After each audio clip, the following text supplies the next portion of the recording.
Hi, Kavita. All right, I see everybody here. Well, almost everybody. How you guys doing?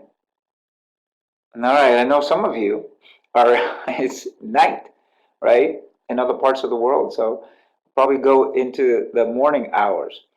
You guys are doing okay? 9 a.m. Well, that's better. 9 a.m. is better. It's if it's 9 p.m. is the problem.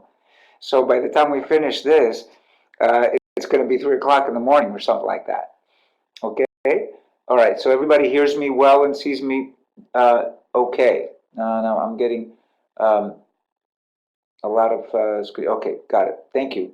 All right. You guys doing okay? All right. Very good. So today we're going to finish up endocrinology, right? That's the plan. And then we'll go into gastroenterology, and do a good chunk of gastroenterology today. So we go for 3 hours now from 12 to 3 Eastern time, and then we take a small break, and then we'll be in the afternoon 4 to 7 Eastern time. Okay, everybody okay with that? All right, so let's do a little bit of a review on a couple of things here, on stuff that we talked about endocrinology. All right, so what is the best way to diagnose diabetes mellitus? All right, let's see. Come on, I got great answers from you guys on the email, and great questions. All right, so I said the reproducible test, right? The reproducible test, the one that people like because it's very easily reproducible and you could get it done easily, is a fasting glucose of 126 or above on two separate occasions, right? So what are the other ones that we said also are good? They're good, but they're not as reproducible. So A16, A1C over 6.5, very good. All right? And then a random, good. Kavita says a random over 200, very good. Okay, and then there's some other ones like the GTT. Denise said the GGT, that's appropriate, especially for patients that are pregnant. Okay, everybody okay with that? All right, watch what somebody wrote me a couple of months ago, not in this group. He said, like, if a patient comes with DKA and their sugar, they're in DKA, right, and their sugar's off the wall. All right, that confirms diabetes, right? It's not like, okay, Facella said, it's got to be over 126 on two separate occasions. That's the outpatient setting. If somebody comes in with DKA or hyperesmol or hyperglycemia, the emergencies related to diabetes, that diagnoses it, right? Everybody okay with that? All right, so don't get caught into the semantics sometimes. All right?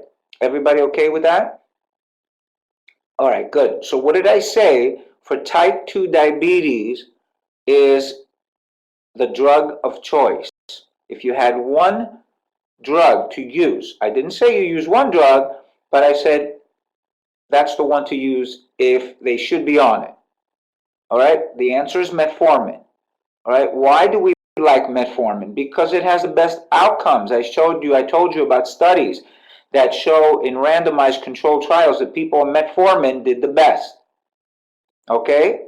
Everybody okay with that? Now, why are the reasons why we think? There you go. da0f says no hypoglycemia, right? No hypoglycemia. What's the other one? Sunisha says that, or weight gain. Remember, the weight gain is the vicious cycle, right? That's where people get into trouble. We put them on insulin or oral hypoglycemic, the sulfonylurea type. They gain weight, so we control the sugar, and then 6 months later, 12 months later, they've gained another 10, 15 pounds, and now you got more insulin resistance. Remember that? Right? That's why we like it. All right, so now, look at this. This is a good question for you guys. When is metformin contraindicated? All right, Preet says renal disease. Fausta says renal disease. Good. So, hold on. Contraindicated means I can't use it, right? That's what I want. I can't use it in renal insufficiency. If my creatinine is above 2.5, people don't like to use it. Because why? because you run the risk of lactic acidosis.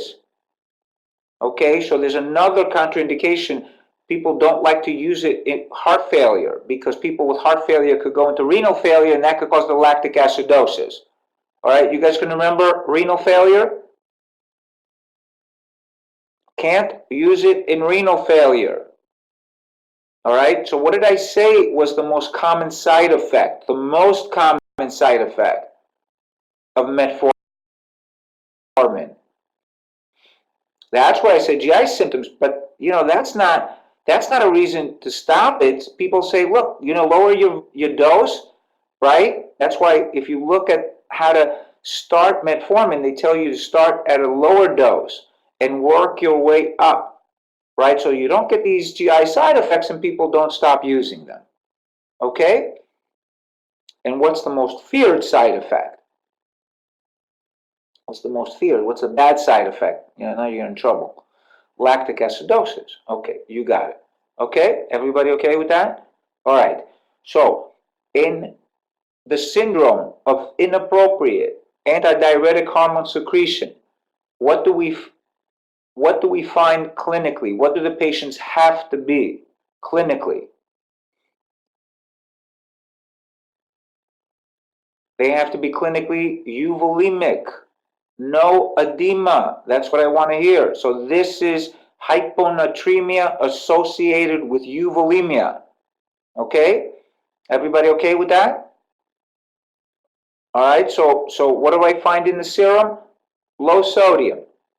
If the sodium is low, the serum osmolality is low. All right, what do I find in the urine? What's in the urine? High sodium. High urine osmolality. There you go. You guys got it. All right, watch this. Diabetes insipidus, SIADH. I'm going to drill that, right? Because they're going to ask this stuff. All right, we always lose questions. Okay, where I left off last time, we were talking about Cushing's syndrome. And remember, I kind of broke it down to you guys in basically 3 diseases, right? We said Cushing's syndrome is a group of heterogeneous diseases. If you take away the iatrogenic type, this is the iatrogenic type right here, where I'm giving the patient corticosteroids, because they have systemic lupus or they have steroid-dependent asthma or something like that. Those I usually know about, right? You're left with 3 diseases. If you throw that out, which is the most common one, yep, that's the most common one, then you're left with 3 diseases, right? And Cushing's syndrome as a disease is made up of 3 diseases. You have Cushing's disease, which is the pituitary adenoma, and we said out of those 3, that's the most common one. Then you go down to the lung. Now you got lung cancer. What type of lung cancer? It's usually small cell. And then you go down to the adrenals. You have adrenal neoplasia, right? Or adrenal hyperplasia or adrenal adenoma, something, right, in the adrenals. Okay? Everybody okay with that? So we said we have 2 tests that we use to confirm the diagnosis of Cushing's. What are the 2 tests? So you see that whole, workup in your in your notes there. So what are the 2 tests to say yes or no, this guy's got Cushing's or not? Good. So Jose says the dexamethasone suppression test, the overnight, not the high dose. Ooh, wait a second, hold on. I said, I want to know if the patient has Cushing's or not. I can't use the high dose. If I use the high dose, I would throw out all the pituitary and the normal people. I wouldn't know what they have. So it's the low dose dexamethasone and the 24-hour urine cortisol. Okay? Everybody okay with that? That's okay. Listen, I want you to get it wrong now, but we won't get it wrong on the test, right? So what's the best test out of those 2? What's the best test?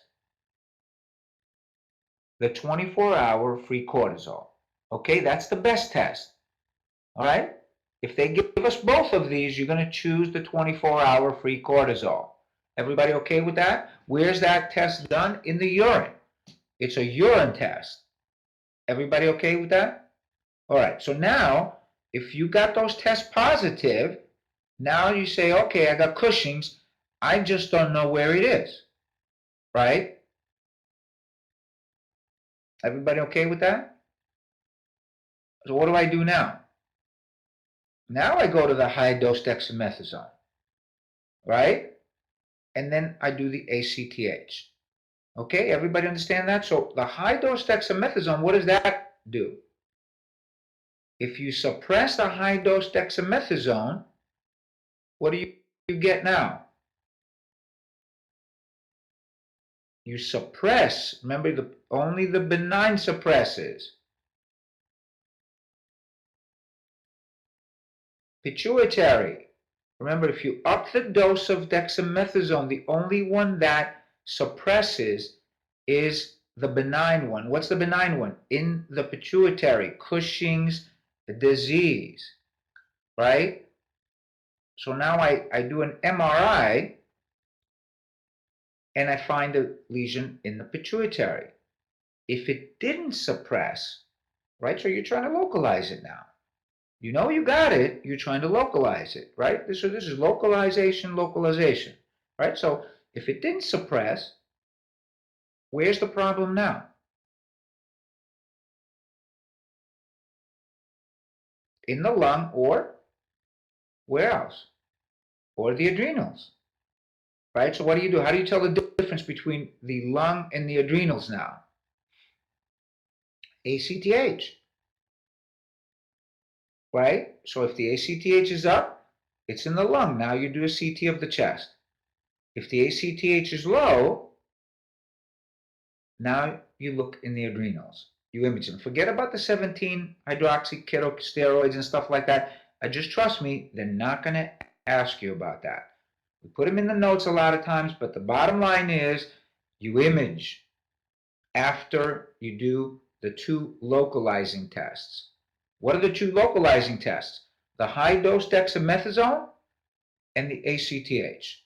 See, so you remember, we left off saying you got two tests to diagnose, the low-dose dexamethasone and the 24-hour free cortisol in the urine, and two tests to localize. That's it. We only got 4 tests. You know, everybody makes a big deal out of Cushing's, but you only got 2 tests to diagnose, 2 tests to localize. Okay? Everybody okay with that?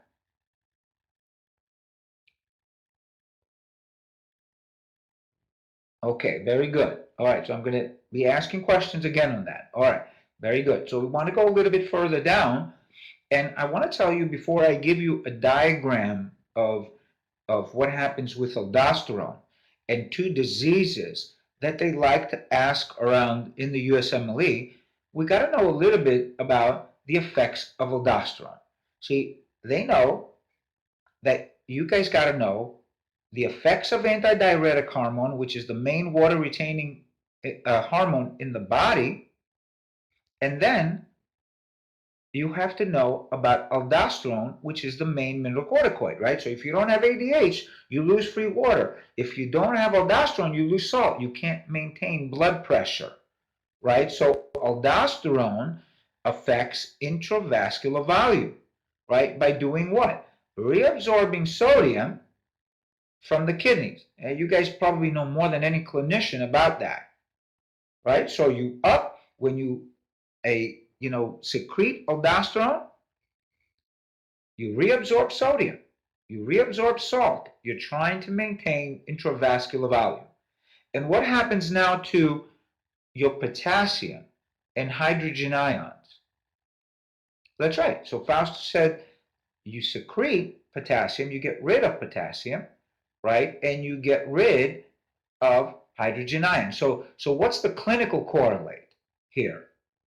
So what does that do? All right, I lose, potassium and hydrogen ions. Big deal, right? So you cause hypokalemia and metabolic alkalosis. So the correlate here is metabolic alkalosis. So they come to you guys, these patients, not so much with, other issues, but with the potassium problems. They say, my muscles are killing me. right? My muscles are aching. You know, I can't get up off the chair. I can't comb my hair and all that stuff, right? This is a big deal here. So this is a nice, basic science correlate for us to know, in the clinical setting. Everybody okay with that? Now, let me ask you guys this. What drives your aldosterone? All right, so I know it's if you decrease intravascular volume, but there's another hormone, right? So renin, right? Right. So Suzanne said blood pressure. If your blood pressure drops, if your intravascular volume drops, you activate the RAS system, the renin, right, angiotensin, all that stuff, and you rev up your aldosterone. Okay? Everybody okay with that? Well, sometimes though, that's not the case, right? That's under normal conditions. Everybody okay with that? That's under normal conditions. What if you have an adenoma in the adrenals secreting aldosterone? I don't know, it goes wacky and it starts secreting aldosterone and all that stuff, right? So that could be the scenario too, right? So Kavita says that now you got decreased renin because of the feedback. See, so now you guys already know a little bit about the feedback loops and how to tell the difference between if you have an adenoma there secreting unopposed, right, uncontrolled aldosterone versus you got something activate renin because the blood pressure or the intravascular volume is low. Everybody okay with that? If you guys know this, you know the stuff we talked about, antidiuretic hormone, you understand everything about salt and water that has to do, in the clinical setting. Okay? All right, so look at here now. Let's go to the whiteboard and do these two scenarios. So these are easy, and you guys are going to have to kind of walk me through this stuff a little bit. All right? So when I ask you about diseases. So one scenario is this, right? You guys told me if intravascular volume drops, right? Your blood pressure goes down, intravascular volume drops, you get dehydrated, you rev up your renin. Here's your renin. And this revs up your aldosterone, right? There you go. So aldo goes up, right? And then some other things happen, but for our purpose, right? For our purpose, this is what drives your sodium up. And why are you reabsorbing your sodium from your kidneys here? Because what you're trying to do, this is the mechanism in a dotted line here, you're trying to stabilize intravascular volume, right? Now, and water follows, that's right. But look at this, right? You may not be able to do it. In some cases, you can't do it. It's so dramatic that you can't do it, but that's the mechanism that tries to do this. Okay? Now, at the same time, what did we say you do? You develop hypokalemia if this is sustained, right? And you develop a metabolic alkalosis because you're getting rid of hydrogen ions and all that stuff. Okay? Everybody okay with this? All right, so now you guys got to tell me what clinical conditions do this. So in the clinical setting, let's talk about this.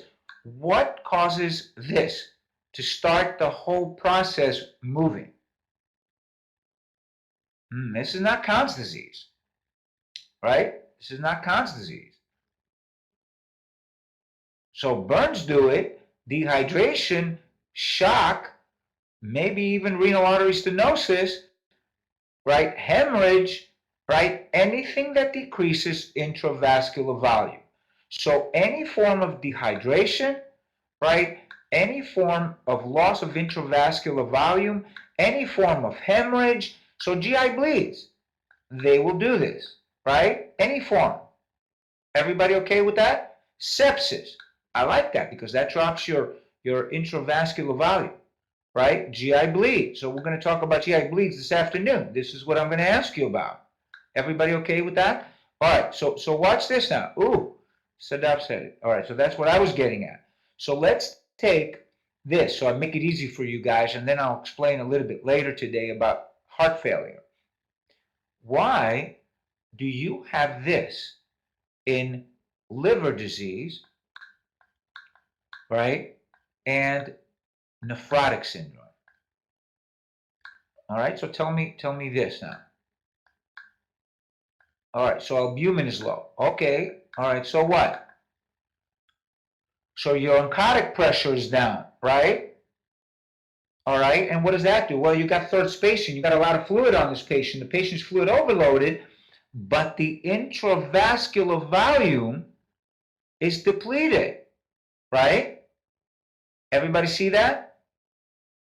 Your third spacing, we got a lot of edema on these patients, but the intravascular volume is depleted because your oncotic pressure is low.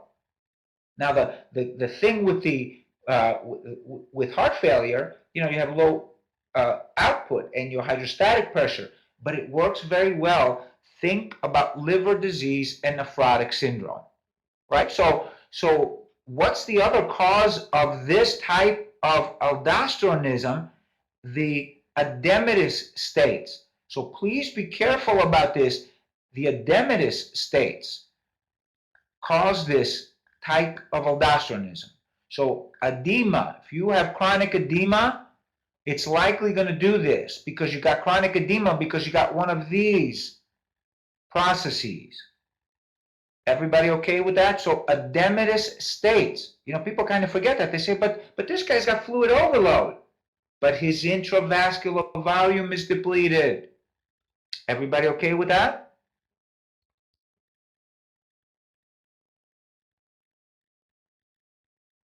Okay, so look at here. If I got my intravascular volume depleted, right, it drives your renin, it bumps up your aldosterone, right? The way my intravascular volume gets depleted is if I'm dehydrated, if I lose fluids, if I'm septic because my blood pressure drops down, right, or I hemorrhage, right? But my intravascular volume also depends on oncotic pressure. And if I have liver disease and nephrotic syndrome, where the albumin state is low, this causes a decrease in intravascular volume and revs up the renin and aldosterone. Now, da0f says heart failure does this. Yes, heart failure does the same thing. It's usually when heart failure is severe.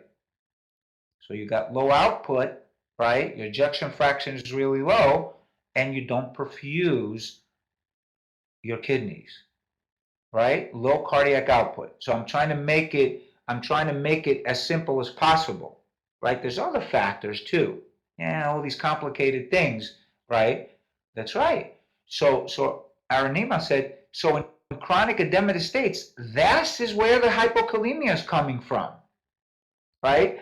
This is why people think heart failure, right? They get messed up because once they start driving aldosterone does this, but it also causes fibrosis in the heart, right? You ever see heart failure patient and liver patients? They always got metabolic alkalosis and hypokalemia, right? Everybody understands that? All right, so now, I know you guys know this, but look at here now. What type of aldosteronism is this? What type? All right, Fausto said secondary. Beautiful. Secondary. Secondary to what? You're right, it's secondary. Secondary to what? Well, adrenal, I know that. Secondary, what drives this? Secondary to the decreased intravascular volume that drives renin, right? Everybody understand that? Low blood pressure, low intravascular volume, say intravascular volume, so you remember all the stuff about the edema, drives renin, right? So what is the hallmark of secondary aldosteronism? What's the hallmark? You guys are going to see this in practice every day. Increase renin. That's it. Increase renin right here that drives your aldosterone up, right? So if I wanted to make sure somebody had secondary aldosteronism, rather than primary aldosteronism, what would I do? I wanted to confirm this. I want to make sure he doesn't have something weird like Conn's disease. I check the renin and the aldosterone. So the answer would be elevated renin at the same time having aldosterone levels elevated. So you got to check both at the same time. Okay? You guys got this? What's another name for secondary? Renin dependent. Renin dependent aldosteronism. Renin dependent. Secondary aldosteronism. So they're going to ask about this mechanism. All right? They're going to ask about this mechanism because we see it in clinical practice every single day. All right? So look at two questions now. I have somebody on diuretics. I'm treating them for high blood pressure. Okay? And so this is all over. They use somebody, they want you to understand this concept. I'm giving them diuretics because diuretics is the primary treatment. It's one of the primary treatments, right, of hypertension. Okay? He comes back to me and says, you know, I'm feeling muscle cramps. And I check his potassium and it's low. And I check, and he's also got metabolic alkalosis. Okay? What am I doing to this guy?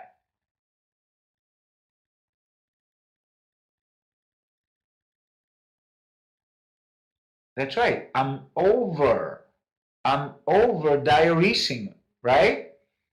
I'm diuresing them. I'm taking fluids off him. I'm drying him out. I'm depleting volume. So what's the answer? So if they ask the step 3 or boards of medicine question, they say, okay, what do you do next? You don't stop the hypertension medication. What do? Lower the dose, right? You know, patients, so you got to put them on something, right? So you may lower the dose, adjust the dose. You're probably giving them too much furosemide or something like that. Okay? Everybody understand that? All right, so look at this now. A young woman comes in with metabolic alkalosis, right? Spironolactone is not the treatment of hypertension. Spironolactone now is used to treat patients with heart failure, right? We don't use spironolactone to treat. That's why I said blood pressure problem. I said hypertension. Okay? Everybody okay with that? I'll tell you more about that later. Okay, so back here. What if I gave you a young woman, right? A 22-year-old woman that comes in with hypokalemia, right? So she's got hypokalemia, metabolic alkalosis. All right, her blood pressure is 90 over 58. Okay, she takes no medications. All right, and so you look at this and she says, wait a second, metabolic alkalosis, hypokalemia. She's got aldosteronism. She's got low blood pressure. What's going on with her?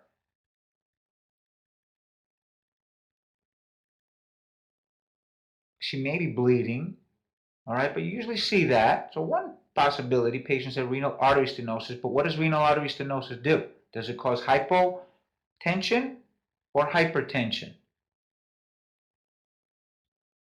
Usually hypertension, so I gave you the blood pressure here. All right, so think again now. What's going on?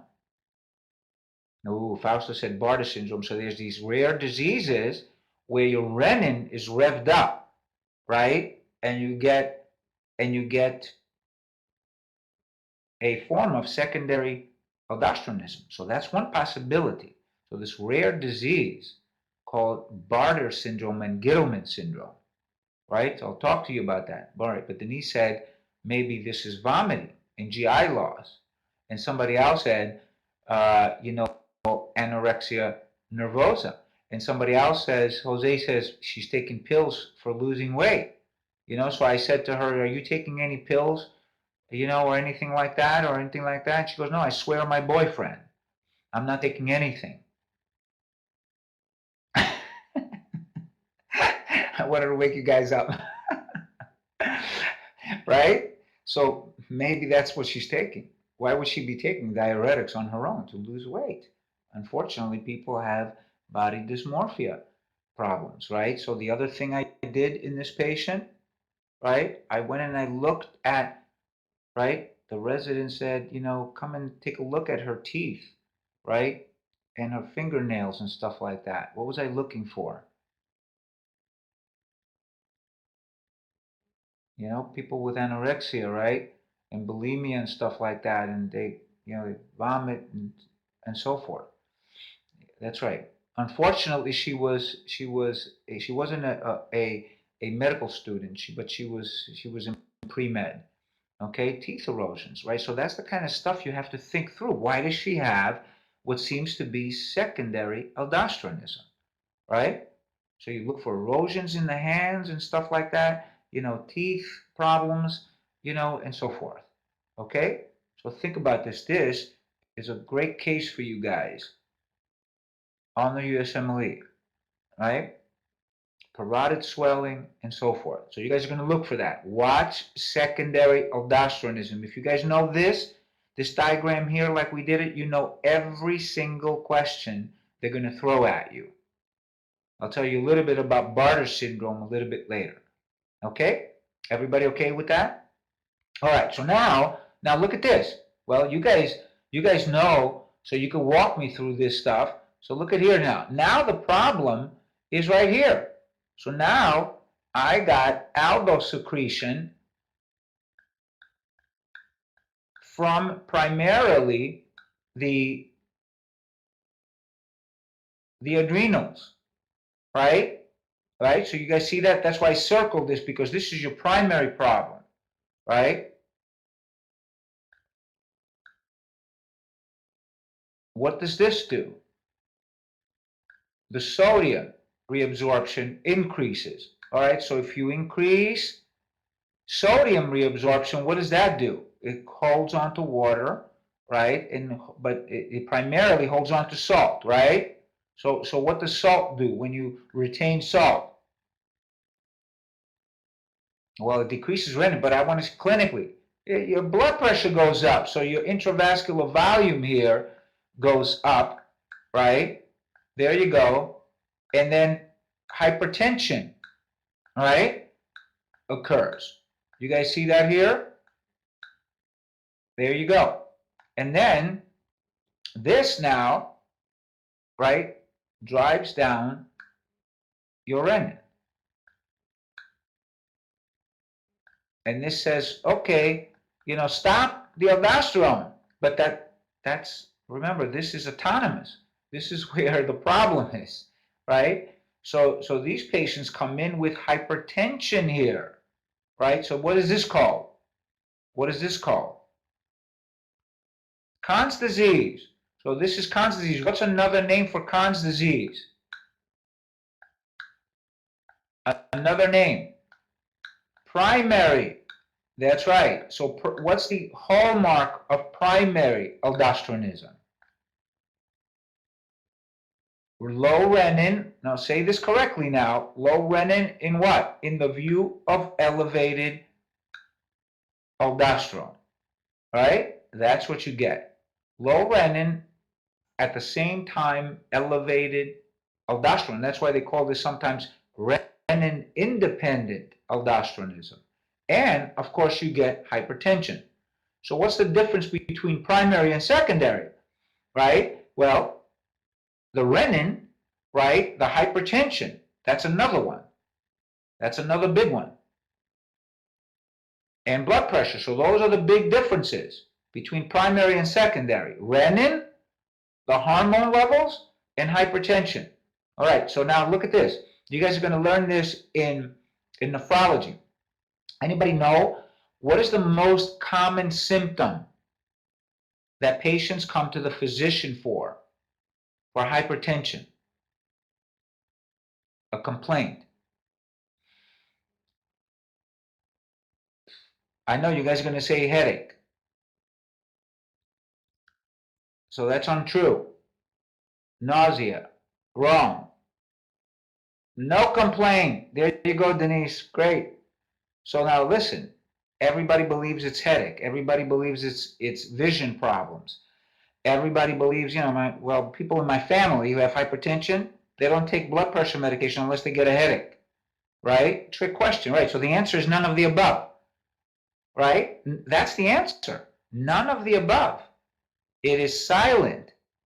It is silent. Primary hypertension is silent unless somebody gets a stroke from it or something like that, right? If you have a hypertensive emergency, that's different. But good old hypertension, nobody knows about. Aha. But some of you said this guy's going to come in with muscle weakness. That's right. Why are they coming in with muscle weakness? Because this is not a primary hypertension, right? That's what this guy comes in for. There you go. You guys got it. Okay, so people with Conn's disease, what do they come into the physician for? Proximal muscle weakness. What's the proximal muscle weakness from? The hypokalemia.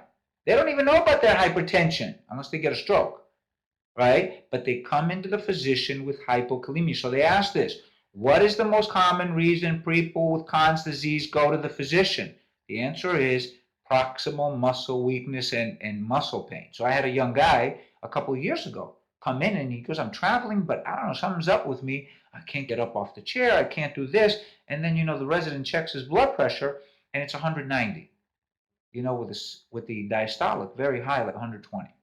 Okay, and he had Conn's disease. Okay, everybody okay with that? So you guys going to remember this, right? All right, so look at this. Look at this.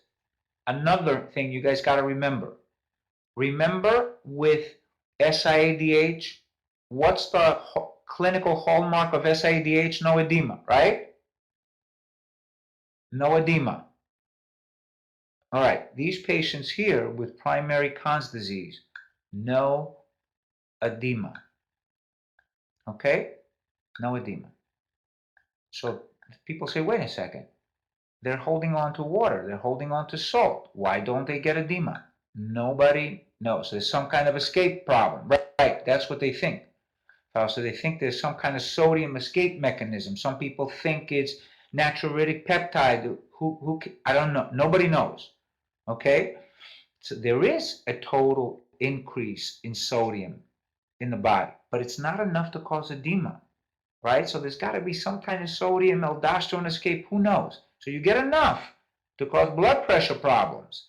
And it's not always that you get malignant hypertension, but you always typically get very high blood pressures. Okay? Everybody okay with that? So please remember this. Okay? So this is great, because they want you to remember this stuff. It's great, like, basic science correlates. Okay? Everybody okay with that? All right, very good. All right, so you guys are doing, I see from the questions, I feel comfortable. You guys are understanding this well. All right, so let's finish this up. We've got just a couple of things. Right, no edema in primary and secondary. What did I say? What did I say in secondary? Hold on. Let me go back to the whiteboard. What did I say in secondary? All right, Prit says,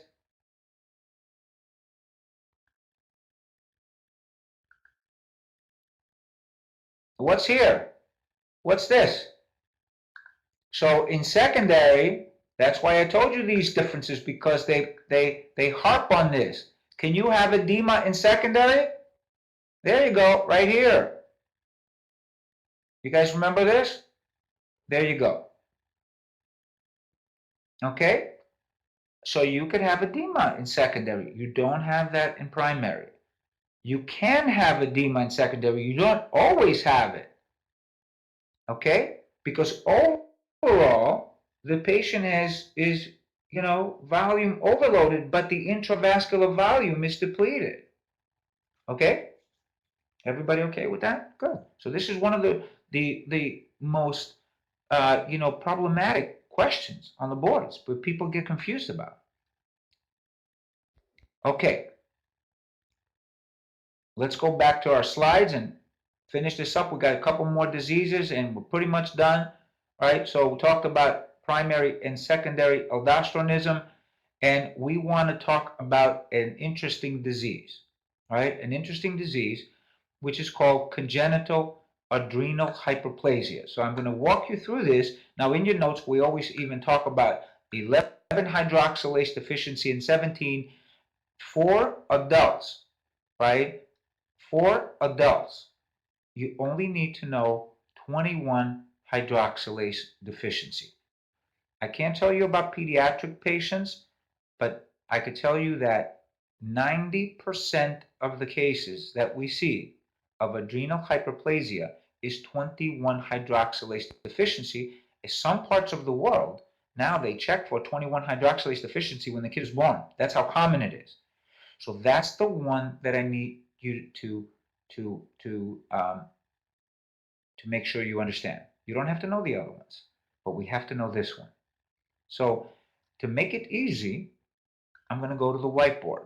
And just to give you a basic kind of outline of what happens in the adrenals. So look at here. You go from cholesterol, right? So here's cholesterol. So you guys know dyslipidemia is usually done in the cardiology section. Okay? So we go from cholesterol, right, to pregnenolone and progesterone derivatives. And then, again, in the adrenals, you branch out to, so this is progesterone, pregnenolone, etc., etc., etc. You guys know it probably better than any clinician, right? So then you branch out to 3 different products. All the way to the left are your mineralocorticoids, like aldosterone, okay? In the middle is cortisol, right? And then all the way to the right are the sex hormones, right? Like testosterone, right? Estrogen, androgens, etc., etc. The end result of all these are testosterone and androgens. Okay? Everybody okay with that? All right. So here's my question. How do you get from cholesterol to progesterone, pregnenolone, and then you branch out to aldosterone, cortisol, and the androgens? You got enzymes, right? You use these enzymes, 11-hydroxylase, 17-hydroxylase, etc., etc. Well, your 21-hydroxylase, which makes up 90+% of these cases, facilitates these 2 pathways right here. So if you're missing 21 hydroxylase deficiency, the disease we need to know, look at here. What's the 2 things you don't produce? 90+% of the cases of enzymatic deficiency make up 21 hydroxylase deficiency. So look at here. If you don't have 21 hydroxylase or you don't produce enough of it, your aldosterone goes down, right? Yeah, so you can produce other substances that are weak mineralocorticoids. See, so that is correct, but they're weak corticosteroids. See, don't think about an 11 deficiency, because depending where the pathway is blocked, you produce other byproducts. You could produce a stronger mineralocorticoid or a weaker mineralocorticoid. The bottom line in this case is your general mineralocorticoid activity is low. Everybody understand that? So I need to make it simple for you, because they can't ask, details here. It has to be simplified. Clinicians are not, geniuses. So look at here. Your cortisol goes down. Okay? Now, do you guys know what happens when cortisol goes down? Well, we've talked about it. What happens when cortisol goes down? Loss of negative feedback. Well, you don't lose negative feedback. You lose negative feedback, but you have positive feedback, right? So now, look at here. Your ACTH goes up. And, as you guys mentioned, you have a bad response to stress, right? So you get infection and stuff like that. But the bottom line is, for our purpose, is your ACTH goes up. And patient said, that's what causes the hyperplasia, and so does Faustus. So see, this is why people get confused with these syndromes. They say, wait a second, if it's a enzymatic deficiency, then it's really an adrenal insufficiency. Yes, these syndromes are relative adrenal insufficiency syndrome, right? But when you drive up your ACTH, what happens? You drive this pathway, you're trying to drive this pathway up, and you get hyperplasia. So the hyperplasia, which is there, you look at their adrenals, they're 4 times the size of normal adrenals. They're there because you're basically trying to make more of aldosterone and cortisol. And things get shifted this way. You make more androgens, right? That's what you really do, because this pathway is unaffected, right? Everybody okay with that? All right, so clinically, what do I see in these patients? Really quick. What do I see clinically in these patients? All right, so I don't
also they don't.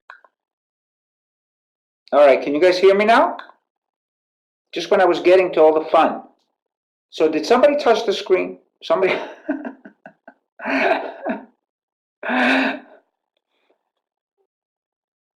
So the red button, eject, right? The ejection button. All right, so let me go back here and finish this up. Look at here. So follow this diagram, right? If I'm missing 21 hydroxylase here and here, right? Aldosterone doesn't get produced. So what does that cause clinically? If I don't produce aldosterone, what do these kids have? They're losing salt. So what do they have? Hypotension. So these guys go home. If you don't pick this up, they come back and their blood pressure is, you can't find it. And if they don't have cortisol, what do I see clinically there if I don't have cortisol?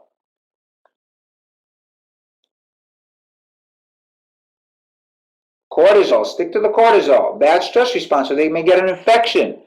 And the low blood pressure again, because you need cortisol for your BP too.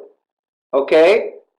There you go. All right, so now, if you're shunting everything here, right, what do you see now?